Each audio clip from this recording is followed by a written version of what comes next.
सुवर्णा रमेश सावंत. माझे मिस्टर रमेश विनायक सावंत.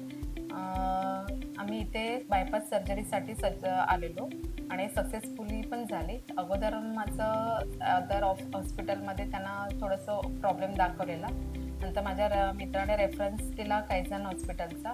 कैझन हॉस्पिटलमध्ये आल्यावर निखिल सरांशी मी गाईड केलं. निखिल सरांनी मला निखिल सरांच्या गाईडप्रमाणे आम्हाला बायपास सर्जरी करावी लागणार होती असं सांगितलं त्यांनी. आम्ही लगेच बायपास सर्जरी केली आणि सक्सेसफुली पण झाली. इवन इथला स्टाफ आणि सरांनी खूप आम्हाला हेल्प केली. इवन निखिल सरांनी गायडन्स एवढा छान केला. प्लस मयुरेश प्रधान सरांनी सर्जिकल डॉक्टर आहेत त्यांनीही खूप गाईड केलं आम्हाला छान आणि त्यांनी सक्सेसफुली व्यवस्थित हे केलं. ऑलरेडी आम्हाला 3 ब्लॉकेज होते, पण त्यांनी 4th वाली RD पण त्यांनी चेंज करून दिली. त्यामुळे लाईफ लॉंग आम्हाला आता काहीच हे नाही आहे असं सरांनी आम्हाला सांगितलं.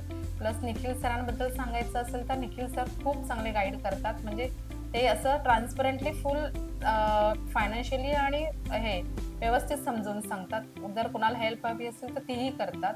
इवन प्लस ह्यांचं जे ICU डिपार्टमेंट आहे तिथलं पण स्टाफ खूप चांगला आहे. कारण इथे अदर हॉस्पिटलपेक्षा इथे मी हे चेक केलं की एक पेशंटला एक नर्स इथे दिलेली आहे. प्लस डॉक्टर पण समोरच बसलेले आहेत. त्यामुळे आपल्या पेशंटला पूर्ण अटेन्शन मिळते असं मला इथे वाटलं. त्यामुळे खूप छान इथे हे आहे.